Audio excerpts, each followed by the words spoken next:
Very good evening. ఇవాళ current affairs చూసేద్దాము. ఇప్పుడు ఈ చెప్పే కరెంట్ అఫైర్స్ అనేవి it is not a one line answer కాదు. ఇది ఒక ఇష్యూ ఏదైనా టాపిక్ తీసుకున్నప్పుడు దానికి ఆల్ రిలవెంట్ కనెక్టెడ్ పాయింట్స్ అన్నీ ఉంటాయి. బికాస్ డిఫరెంట్ ఎగ్జామ్స్కి పీపుల్ ఆస్పైర్ అవుతూ ఉంటారు. సో వన్ లైన్ ఆన్సర్స్ అనేది మాత్రం కాదు. ఇది ఇట్ విల్ బి ఎలాబొరేటెడ్గానే ఉంటుంది. Which day is observed as Science Exploration Day? So July 20 ఈరోజు ఏదైతే ఉందో దాన్ని సైన్స్ ఎక్స్ప్లోరేషన్ డే లేదా మూన్ డే అని కూడా అంటారు. ఇలా పిలవడానికి కారణం ఏంటంటే 1969లో జూలై 20న మొట్టమొదటిసారిగా నీల్ ఆర్మ్స్ట్రాంగ్ అండ్ ఎడ్విన్ వీళ్ళిద్దరూ కలిసి చంద్రుడి మీద అడుగు పెట్టారు. ఆ అడుగు పెట్టడమే కాదు, వీళ్ళు అక్కడ దాదాపుగా 21.5 గంటల సేపు మూన్ మీద ఉన్నారు. ఆ ఉన్న 21.5 గంటల్లో కూడా 2.5 గంటలు వాళ్ళు వెళ్ళినటువంటి ఆ స్పేస్ క్రాఫ్ట్ నుంచి బయటికి వచ్చి చంద్రుడి మీద కాలు మోపడం జరిగింది. సో దానికి గుర్తుగా జూలై 20వ తేదీని సైన్స్ ఎక్స్ప్లోరేషన్ డే అని అంటారు. దీనికి 1984లో ఈ జూలై 20వ తేదీని హాలిడేగా డిక్లేర్ చేశారు అప్పుడు ఉన్నటువంటి యుఎస్ ప్రెసిడెంట్ అయినటువంటి రోనాల్డ్ రీగన్ అనే ఆయన. Next question is which day is celebrated as international chess day? అంతర్జాతీయంగా చదరంగం డేని గుర్తించేది ఎప్పుడు అంటే జూలై 20నే, ఈ రోజునే మళ్ళీ ఇంటర్నేషనల్ చెస్ డేగా కూడా గుర్తిస్తారు. ఎప్పటి నుంచి గుర్తిస్తున్నారు అంటే 1966 నుంచి గుర్తిస్తున్నారు. ఇంకొక ఇంపార్టెన్స్ ఏంటి అంటే అంతర్జాతీయ చదరంగానికి సంబంధించినటువంటి ఫెడరేషన్ ఫిడే ఏదైతే ఉందో 1924 జూలై 20వ తేదీ అంటే ఇదే రోజున ఫిడే కూడా ఎస్టాబ్లిష్ అయింది. ఎవరు నిర్ణయించారు జూలై 20ని అంతర్జాతీయంగా చెస్ దినోత్సవంగా జరుపుకోవాలి అని ఎవరు నిర్ణయించారు అంటే UNESCO cultural and social organisation వాళ్ళు నిర్ణయించారు. అలాగే ఎన్ని దేశాలు ఇలాగా పాటిస్తాయి అంటే ప్రపంచంలో ఉన్నటువంటి 178 దేశాలు ఈ అంతర్జాతీయ చదరంగ దినోత్సవాన్ని జరుపుకుంటున్నాయి.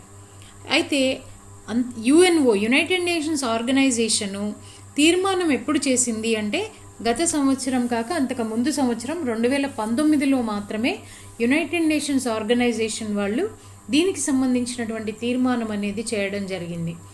ఒరిజినల్గా ఈ చెస్ పేరు ఏంటి అంటే చతురంగ. ఇది 5th సెంచరీ బీసీలో ఇండియాలోనే ఈ ఆటని కనుగొనడం జరిగింది. చతురంగ అని పిలిచేవాళ్ళు. ఎప్పుడైతే ఇండియాలో కనుక్కున్నామో 5th సెంచరీ బీసీలో, తర్వాత ఇది పర్షియాకి క్రమంగా మారింది. ఎందుకంటే మనకు తెలుసు ఆ 5th సెంచరీ బీసీ టైంలో మనకి ముస్లిం ఇన్వేజన్స్ ఉంటూ ఉన్నాయి. సో వాళ్ళ ద్వారా ఈ చదరంగం అనేది పర్షియన్ దేశానికి కూడా పాకింది. అలాగే మొట్టమొదటి చెస్ టోర్నమెంట్ ఎప్పుడు జరిగింది అంటే 1851లో లండన్లో జరిగింది. గెలుపొందిన వ్యక్తి అడాల్ఫ్ ఆండర్సన్. ఈయన జర్మనీకి చెందినటువంటి వ్యక్తి. అలాగే మొట్టమొదటిసారిగా ఒలింపిక్స్లో ఎప్పుడు జరిగింది అంటే 1924లో ప్యారిస్లో జరిగినటువంటి ఒలింపిక్స్లోనే ఈ ఆటని ఆడడం జరిగింది. ఫిడే ఎక్కడుంది అంటే కనుక ఇట్ ఈస్ ఫ్రాన్స్లో ఉంది, లసాన్ స్విట్జర్లాండ్లో ఉంది. దానికి సిఈఓ ఎవరు అంటే Jeffrey D Barg. Who is conferred with Mohun Bagan Ratna? ఈ మోహన్ బగన్ రత్న అనేది ఒక అవార్డు. ముఖ్యంగా ఇది ఫుట్బాల్ ఆడేవాళ్ళకి ఇస్తారు.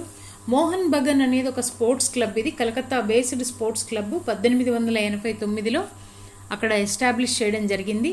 అప్పటి నుంచి కూడా వీళ్ళు ఫుట్బాల్లో ప్రముఖమైన ఆటగాళ్ళు ఎవరైనా ఉంటే వాళ్ళకి ఈ మోహన్ బగన్ క్లబ్ తరఫున అవార్డు ఇస్తున్నారు.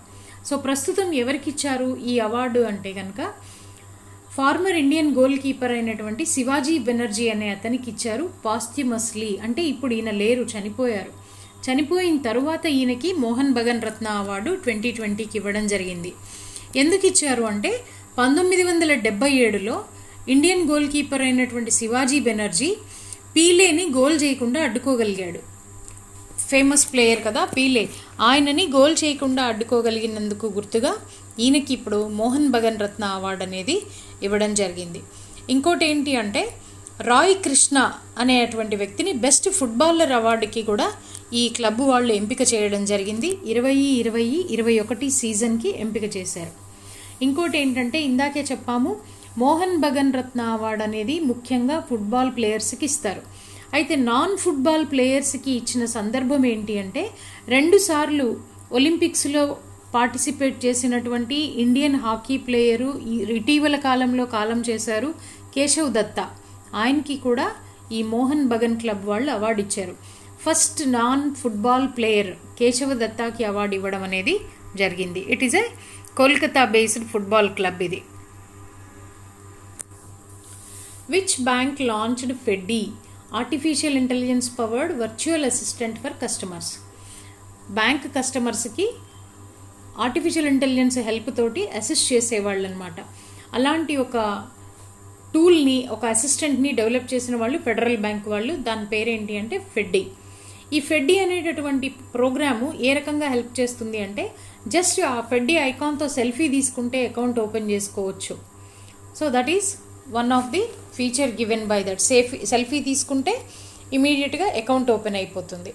అలాగే వీడియో కాల్ ద్వారా కూడా బ్యాంక్ అకౌంట్ని ఓపెన్ చేసుకోవచ్చు. ఇది 24/7 పనిచేస్తూ ఉంటుంది. ఫెడరల్ బ్యాంక్కి ఎండి అండ్ సిఇఓ ఎవరంటే శ్యామ్ శ్రీనివాసన్.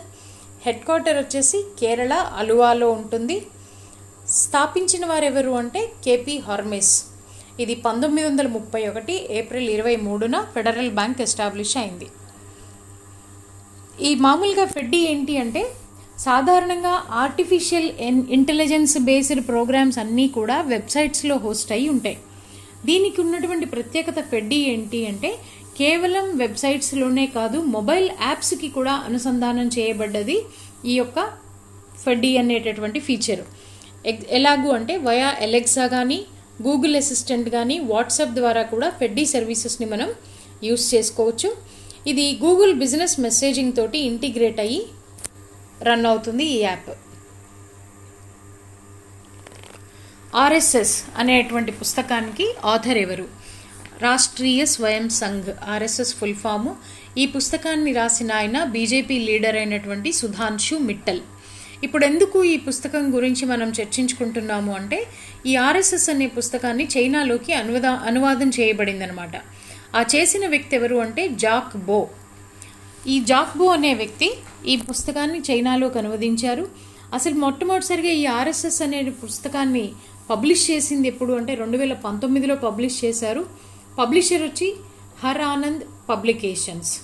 సో అసలు ఈ ఆర్ఎస్ఎస్ పుస్తకం ఏంటి అంటే రాష్ట్రీయ స్వయం సంఘ్ అది ఎలా పుట్టింది, దాని చరిత్ర ఏంటి, దాని సిద్ధాంతాలు ఏంటి, దాని విధానాలు ఏంటి, దేశాన్ని ముందుకు తీసుకెళ్లడంలో ఇండియా త్రూ సేవ, బిల్డింగ్ ఇండియా త్రూ సేవ అనేది అంటే దేశాన్ని నిర్మించారు దేని ద్వారా అంటే సేవ ద్వారా నిర్మించారు అని చెప్పేటటువంటి కాన్సెప్టే. It is written by Sudhanshu Mittal. What are the new member countries of ICC? కొత్తగా ఐసీసీలోకి 3 కంట్రీస్ చేరుకున్నాయి. ఆ 3 ఏవి అంటే Mongolia, Switzerland and Tajikistan. International cricket council కొత్తగా ఈ 3 దేశాలని చేర్చుకున్నారు. తన 78వ యాన్యువల్ జనరల్ మీటింగ్లో భాగంగా ఈ 3 కంట్రీస్కి తను సభ్యత్వాన్ని ఇచ్చింది. మంగోలియా అండ్ తజకిస్తాన్ అనేవి ఆసియా ఖండంలో ఐసీసీలో చేరినటువంటి 22, 23వ దేశాలు. అదే యూరోపియన్ గ్రూప్లో అయితే స్విట్జర్లాండ్ 35వ దేశం అన్నమాట. సో ఈ కొత్తగా చేరినటువంటి ఈ 3 దేశాలతో కూడా కలుపుకుని ప్రస్తుతం ఐసీసీలో ఎంతమంది సభ్య దేశాలు ఉన్నాయి అంటే 106 కంట్రీస్ మెంబర్స్గా ఉన్నాయి ఐసీసీలో. What is the limit of foreign direct investment in pension fund management? మనందరికీ తెలుసు, సాధారణంగా ఫారెన్ డైరెక్ట్ ఇన్వెస్ట్మెంట్ అన్నప్పుడు దానికి లిమిట్స్ ఇచ్చింది మొదట్లో గవర్నమెంట్. 49%, 74%, కొన్ని రంగాల్లో 100% కూడా విదేశీ పెట్టుబడులకి అనుమతి ఇచ్చింది.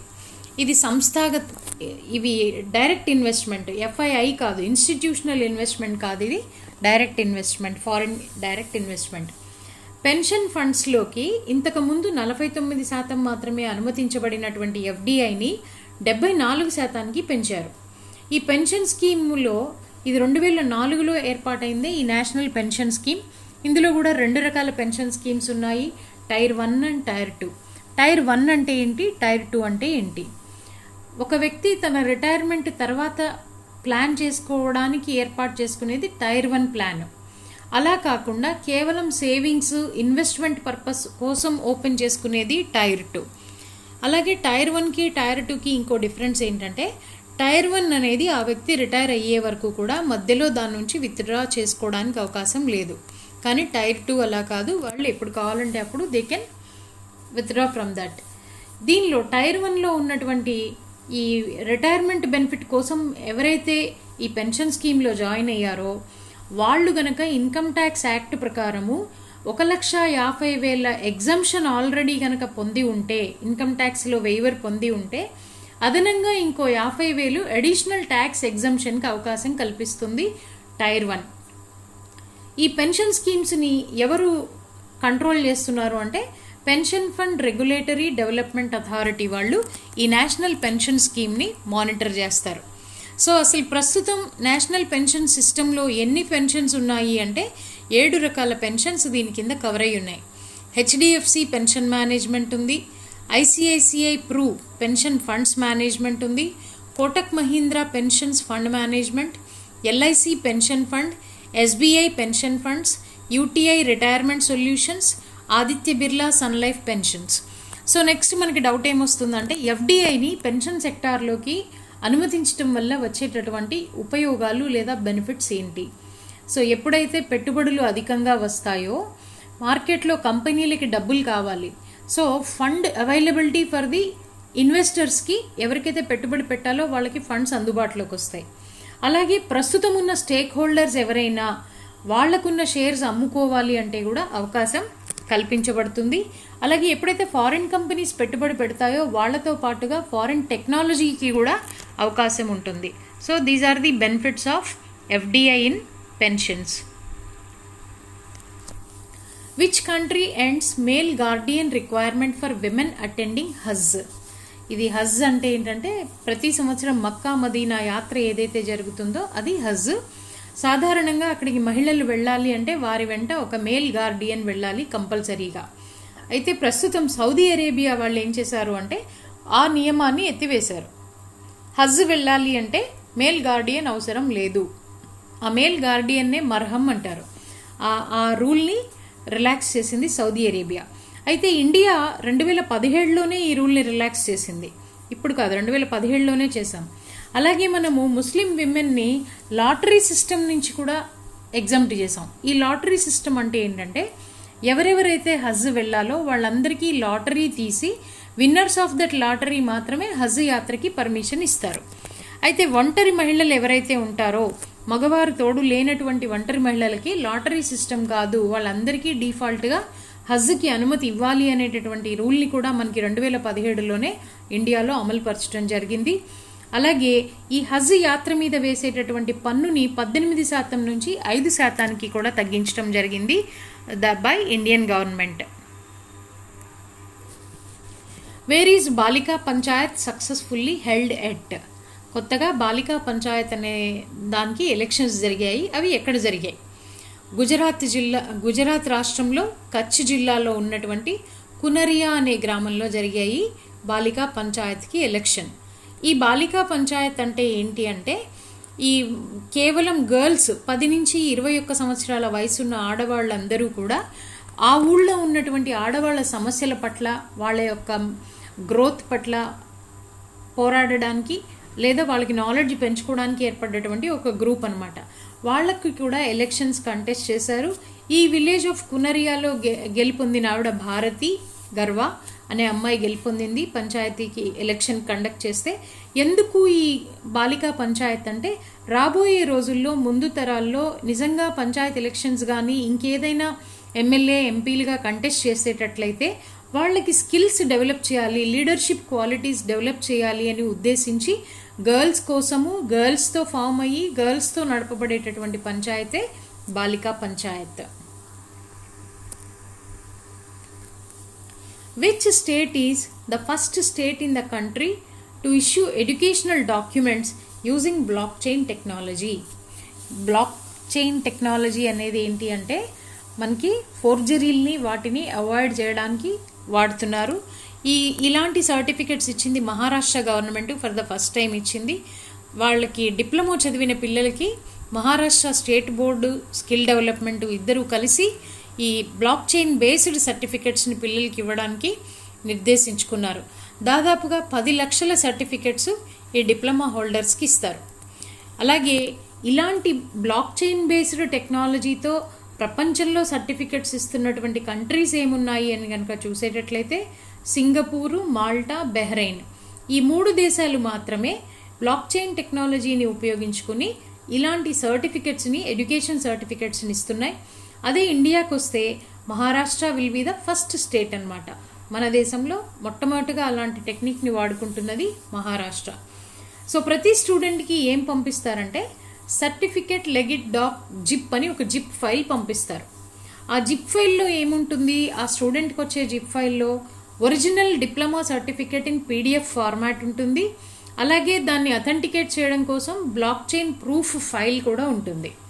సో ఈ బ్లాక్ చైన్ ప్రూఫ్ ఫైల్లో ఉన్నటువంటి ఎన్క్రిప్టెడ్ కోడ్ ఆ పీడిఎఫ్ ఫైల్లో ఉన్న ఎన్క్రిప్టెడ్ కోడ్ మ్యాచ్ అయితేనే అతనికి ఆ సర్టిఫికెట్ అనేది ఓపెన్ అవుతుందన్నమాట. అలాగే ఈ వెరిఫికేషన్ ప్రాసెస్ అనేది కేవలం 10 సెకండ్స్లో అతను ఎక్కడున్నా కూడా చేసుకోవచ్చు. So this Maharashtra will be the first state to issue in India.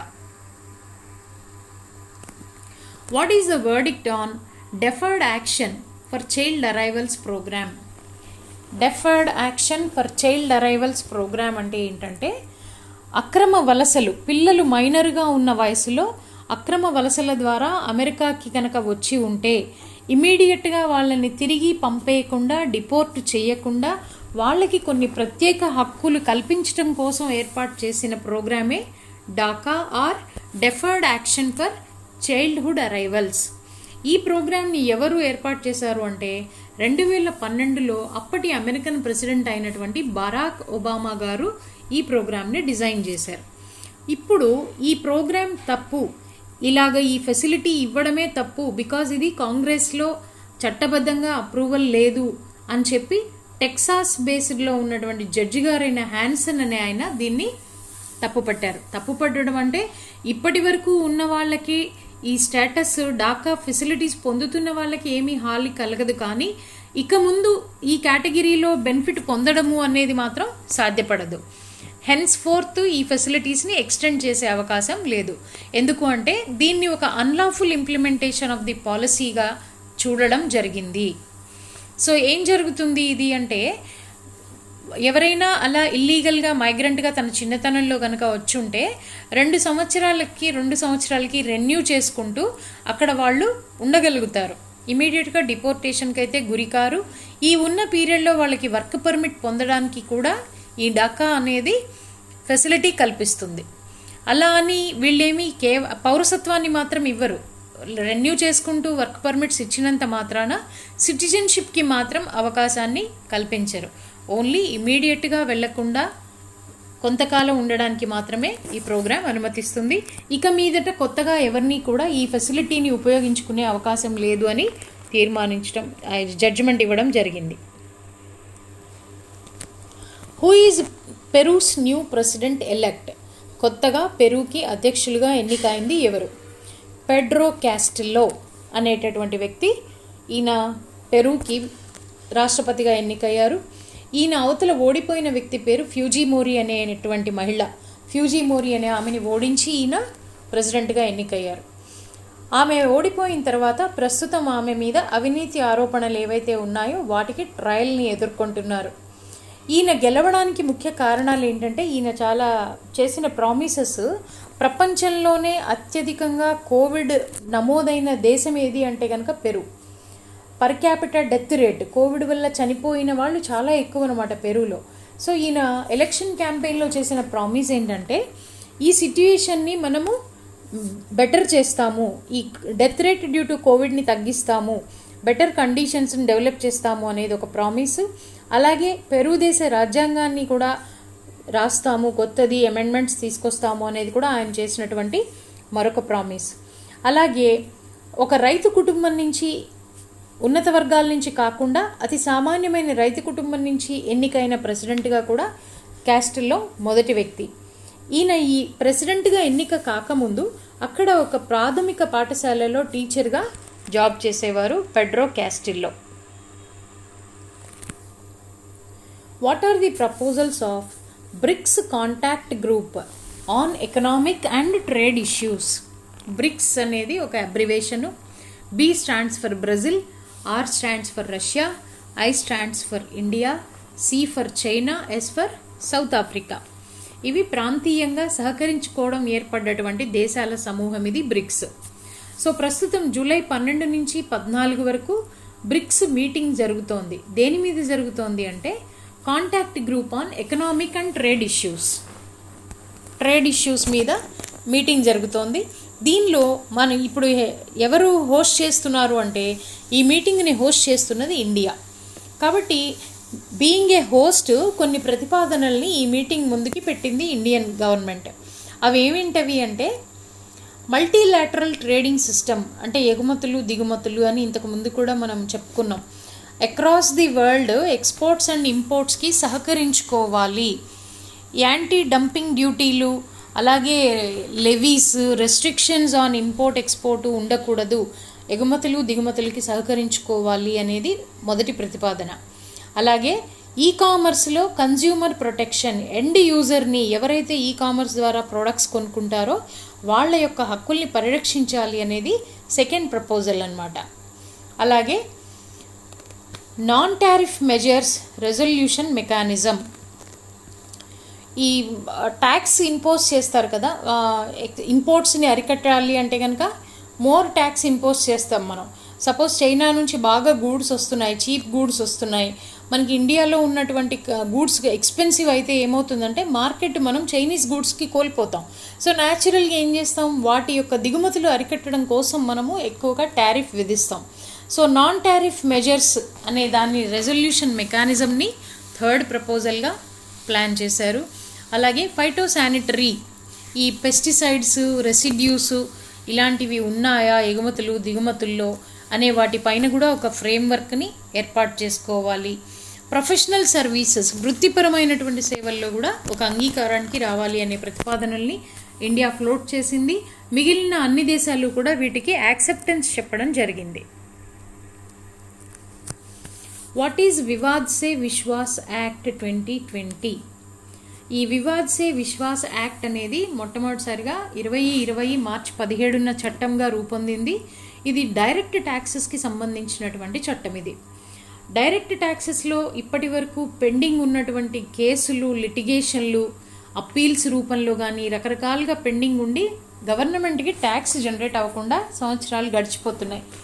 అలాంటి లిటిగేషన్స్ అన్నీ కూడా సాల్వ్ చేసి టైమ్లీ గవర్నమెంట్కి రెవెన్యూ జనరేట్ అవ్వాలి, అలాగే ట్యాక్స్ పేయర్కి కూడా బెనిఫిట్ లభించే విధంగా ఉద్దేశించి చేయబడిన చట్టమే వివాద్ సే విశ్వాస్. సో 19 జూలై 2021 నాటికి ఈ చట్టం కింద ఎన్ని క్లెయిమ్స్ ఫైల్ అయ్యాయి అంటే దాదాపుగా 1,32,000 డిక్లరేషన్స్ ఫైల్ అయ్యాయి. అవి ఎంత అమౌంట్ని కలిగి ఉన్నాయి అంటే 99,765 కోట్లు, దాదాపుగా 1,00,000 కోట్ల రూపాయల వర్త్ క్లెయిమ్స్ ఫైల్ అయ్యాయి అండర్ దిస్ యాక్ట్.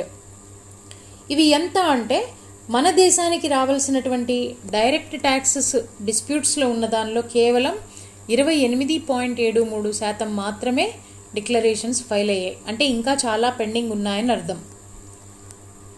మార్చి 31 అనేది జనరల్గా last date for making declarations. What are the highlights of Oxfam report, India's unequal health care story? Oxfam అంటే ఏంటి అంటేనే మనము ప్రీవియస్ ఎపిసోడ్స్లో చూసాము. ఇది కొన్ని చారిటబుల్ ఆర్గనైజేషన్స్ యొక్క సమూహమే ఆక్స్ఫామ్. ఇవి ప్రపంచంలో ఉన్న పేదరికాన్ని నిర్మూలించడానికి ఉద్దేశించి ప్రోగ్రామ్స్ చేస్తుంది ఆక్స్ఫామ్. ఇది ప్రధానంగా 1942లో ఏర్పాటైంది. హెడ్ క్వార్టర్ వచ్చేసి నైరోబీ, కెన్యాలో ఉంది. వీళ్ళు 2021కి సంబంధించి అసమానతల రిపోర్ట్ అనేది ఒకటి చేశారు. ముఖ్యంగా మన ఇండియన్ హెల్త్ సెక్టార్ మీద చేసినటువంటి రిపోర్ట్లో హైలైట్స్ ఏంటో చూద్దాం. Inequality report 2021. దేనిలో ఇన్ఈక్వాలిటీ అంటే అన్ఈక్వల్ హెల్త్ కేర్ స్టోరీ, ఆరోగ్యపరమైనటువంటి అసమానతలు ఎక్కడెక్కడ ఉన్నాయి అనేది ఇండియాలో ఉన్నటువంటి స్టేట్స్, యూనియన్ టెరిటరీస్ మీద చేసినటువంటి రిపోర్ట్ ఇది. సో వాళ్ళ ఫైండింగ్ ఏంటంటే తెలంగాణ, హిమాచల్ ప్రదేశ్, రాజస్థాన్ ఈ 3 రాష్ట్రాలు కూడా హెల్త్ కేర్లో జనరల్ కేటగిరీలకి, ఎస్సీలకి, ఎస్టీలకి మధ్య ఉన్న అంతరాన్ని తగ్గించారు. అలాగే పాజిటివ్ కేసెస్ కూడా తక్కువగా నమోదైన రాష్ట్రాలు ఏవి అంటే తెలంగాణ, హిమాచల్ ప్రదేశ్ అండ్ రాజస్థాన్. ఇది బెటర్గా పెర్ఫామ్ చేస్తున్నటువంటి రాష్ట్రాలు. అలాగే అస్సాం, బీహార్ అండ్ గోవా ఈ 3 రాష్ట్రాలు ఏంటంటే ఆ రాష్ట్రాల బడ్జెట్లో ఎక్కువ శాతం higher GDP expenditure on health sector, ఆరోగ్య రంగం మీద ఎక్కువగా ఖర్చు పెడుతున్న రాష్ట్రాలు ఇవి. అందువల్ల అక్కడ కోవిడ్ రికవరీ రేట్ ఎక్కువగా ఉంది అనేది ఆక్స్ఫామ్ నివేదిక ఇచ్చినటువంటి అంశం. కేరళ అయితే మాత్రం టోటల్గా ఒక success story of Covid pandemic అనేది ఆ స్టేటస్ని కేరళకి ఇచ్చారు ఈ ఆక్స్ఫామ్ రిపోర్ట్లో. అయితే హాస్పిటల్కి వెళ్తే అయ్యే ఖర్చు 3 ఇంతలు పెరిగిందట. ఎప్పటి నుంచి ఎప్పటికి పోలిస్తే అంటే 2004 నుంచి 2017కి పోల్చుకుంటే హాస్పిటల్కి వెళ్తే అయ్యే ఖర్చు 3 రెట్లు పెరిగింది. సాధారణంగా మనందరికీ తెలుసు, మనం కనుక ఇండియాలో ఎవరైనా హాస్పిటల్కి వెళ్తే అయ్యే ఖర్చులన్నీ కూడా మనం దాచుకున్న డబ్బుల నుంచి, ఎర్నింగ్ కెపాసిటీ ఉన్న వాళ్ళైతే కనుక వాళ్ళ సేవింగ్స్ నుంచి తీసి ఖర్చు పెడతారు. అదే ఎర్నింగ్ కెపాసిటీ లేని వాళ్ళైతే అప్పు తీసుకొచ్చి ఖర్చు పెడతారు. ఇది ఏంటి అంటే అవుట్ ఆఫ్ పాకెట్ ఎక్స్పెండిచర్ అంటాం. మనం మన సొంత డబ్బుల్లోంచి తీసి పెట్టుకునేది. ఎంత పెడుతున్నాము అంటే ఇండియాలో దాదాపుగా 64.2% out of pocket health expenditure. వ్యక్తి తన సొంతగా పెట్టేటటువంటి ఖర్చు, తనకు అయ్యేది 100 రూపాయలు అయితే అందులో 64.2% తన సేవింగ్స్ నుంచి తీసి పెడుతున్నాడు. ప్రపంచంలో యావరేజ్ని ఎంత పెడతారు అంటే కేవలం 18.2% పెడతారు. బట్ ఇండియాలో మాత్రం 64.2% పెడతారు. అంటే ఇక్కడ కాస్ట్ ఆఫ్ హెల్త్ ట్రీట్మెంట్స్ కానీ మెడికల్ ఎక్స్పెండిచర్ అనేది ఇండియాలో చాలా ఎక్కువ. What are highlights of 2020 India lightning report? ఉరుములు మెరుపులు వస్తుంటాయి కదా, దానికి సంబంధించినటువంటి నివేదిక. లాస్ట్ ఇయర్లో ఏమేం జరిగింది అనేది బ్రీఫ్ ఫ్యాక్ట్. 2019 నుంచి 2020కి కనుక పోల్చుకుంటే దాదాపుగా లాస్ట్ ఇయర్లో ఈ ఉరుములు మెరుపులు అనేవి 22.6% ఎక్కువగా నమోదయ్యాయి. ఈ రిపోర్ట్ని, ఈ నివేదికని తయారు చేసిన వాళ్ళు ఎవరు అంటే ఎర్త్ నెట్వర్క్స్ అనేటువంటి సంస్థ రూపొందించింది. రిపోర్ట్ పేరు 2020 ఇండియా లైట్నింగ్ రిపోర్ట్. మన కంట్రీలో కూడా అత్యధికంగా ఈ ఉరుములు మెరుపులు వచ్చిన దానిలో మెరుపులు ఎక్కువగా ఏ రాష్ట్రాల్లో వచ్చాయంటే తమిళనాడు, ఆంధ్రప్రదేశ్, ఒరిస్సా, వెస్ట్ బెంగాల్ అండ్ కర్ణాటక. ఈ రాష్ట్రాల్లో ఎక్కువగా మెరుపులు వచ్చాయి. అలాగే మహారాష్ట్ర అండ్ కర్ణాటక టాప్ 10 స్టేట్స్లో ఉన్నాయన్నమాట. ఈ మెరుపులు వచ్చిన వాటిల్లో టాప్ 10లో ఉన్నాయి. మొత్తం మీద లాస్ట్ ఇయర్ మనము పిడుగులు పడతాయి అని alert messages, disaster management act కింద మనము అలర్ట్ ఇస్తాం అనమాట. పలానా చోట పిడుగు పడుతుంది, అక్కడ ఉన్నవాళ్ళు సురక్షిత ప్రాంతాలకి వెళ్ళండి అని. అలాంటి అలర్ట్స్ పోయిన సంవత్సరం ఎన్ని ఇచ్చామంటే 7,447 అలర్ట్స్ ఇస్తే అత్యధికంగా ఇచ్చిన అలర్ట్స్ తమిళనాడు రాష్ట్రంలో ఇవ్వాల్సి వచ్చింది.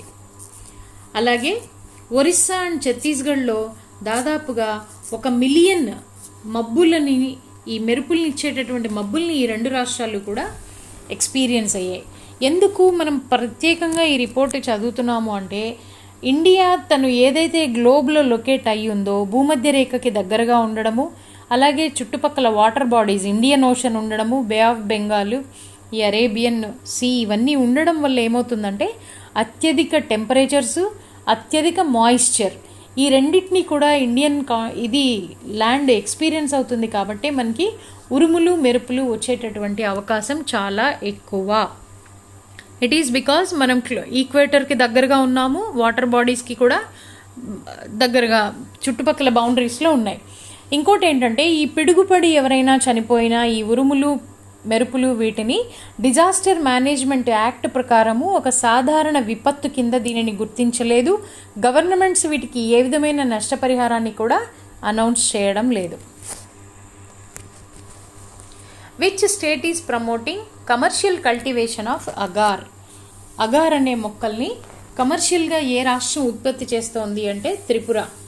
నార్త్ ఈస్టర్న్ స్టేట్ అయినటువంటి త్రిపురలో ఈ చెట్ల పెంపకం బాగా కమర్షియల్ బేసిస్లో చేపట్టారు.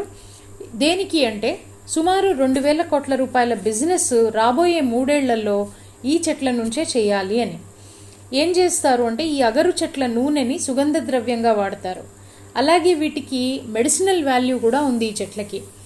ఈ మెడిసినల్ వాల్యూ ఉండడంతో పాటుగా కడుపులో నొప్పి, ఆస్తమా ఇలాంటి వాటికి ఏంటంటే అదొక మత్తు పదార్థం, సెడేటివ్గా పనిచేస్తుంది ఈ అగార్ చెట్టు యొక్క బై ప్రోడక్ట్. సో వీళ్ళు ఏం ప్లాన్ చేశారు అంటే 1,500 కిలోల అగర్ ఆయిల్ని ఎగుమతి చేయాలి, 75,000 కిలోల అగర్ చిప్స్ని కూడా 2021, 22 ఈ సంవత్సరంలో ఎగుమతి చేయాలి అనేది త్రిపుర రాష్ట్రం యొక్క టార్గెట్. దీనికోసం అని చెప్పి వాళ్ళు అగార్ వుడ్ పాలసీ 2021 అని ఒక కొత్త చట్టాన్ని కూడా చేసింది త్రిపుర ప్రభుత్వం. ప్లాంటేషన్స్ ఇప్పుడున్న మొక్కల్ని 2025కి 2 రెట్లు పెంచాలి. ప్రస్తుతం ఎన్నున్నాయి? 50 లక్షల అగార్ ట్రీస్ ఉన్నాయి త్రిపురలో. అంటే రాబోయే 3 సంవత్సరాల్లో దాన్ని రెట్టింపు అంటే దాదాపుగా 1 కోటి అగర్ మొక్కల్ని పెంచడానికి త్రిపుర స్టేట్ ఈస్ ప్లానింగ్. అలాగే ఇక్కడ త్రిపురలో అగార్తో పాటు ముఖ్యంగా పెరిగేవి ఏంటి అంటే వెదురు ఒకటి, రబ్బర్ ఒకటి బాగా పెరుగుతాయి. బికాజ్ అది కోల్డ్ వెదర్ ఉన్నటువంటి ప్లేసెస్ కాబట్టి. Which helicopter team to perform in Russian air show? రష్యాలో ఒక ఎయిర్ షో జరుగుతోంది ఇవాల్టి నుంచి, అంటే 20 జూలైన మొదలయ్యి 25 జూలై వరకు జరుగుతుంది. ఆ ఎయిర్ షో పేరు ఏంటంటే మ్యాక్స్ ఇంటర్నేషనల్ ఎయిర్ షో. ఎక్కడ జరుగుతుంది ఇది? రష్యాలో ఉన్నటువంటి జుకోవ్స్కీ అనే అంతర్జాతీయ విమానాశ్రయంలో జరుగుతోంది ఈ ఎయిర్ షో. ఆ ఎయిర్ షోకి భారతదేశం తరఫున పార్టిసిపేట్ చేస్తున్నటువంటి టీం పేరు సరంగ్. 4 హెలికాప్టర్లు పార్టిసిపేట్ చేస్తున్నాయి. రైట్ సైడ్ ఇమేజ్ అదే అది. ఈ 4 హెలికాప్టర్స్ కూడా ఇండియాలోనే తయారైనటువంటి ధృవ అనేటటువంటి light weight helicopters, advanced light weight Dhruv helicopters 4 కూడా పార్టిసిపేట్ చేస్తున్నాయి. అయితే ఈ సరంగ్ అనే టీం అసలు ఎప్పుడు ఫామ్ అయింది అంటే బెంగళూరు బేస్డ్గా 2003లో ఇండియాలో సరంగ్ అని ఒక టీం ఫామ్ అయింది. ఇది ఫామ్ అయిన వెరీ నెక్స్ట్ ఇయర్ 2004లోనే అంతర్జాతీయంగా సింగపూర్లో జరిగినటువంటి ఏషియన్ ఏరోస్పేస్ ఎయిర్ షోలో భాగంగా పార్టిసిపేట్ చేయడం జరిగింది. ఆ తర్వాత వివిధ దేశాల్లో ఇండియన్ ఎయిర్ ఫోర్స్ని రిప్రజెంట్ చేశాయి. ఏ దేశాలు? యునైటెడ్ అరబ్ ఎమిరేట్స్లోను, Germany, United Kingdom, Bahrain, Mauritius and Sri Lanka.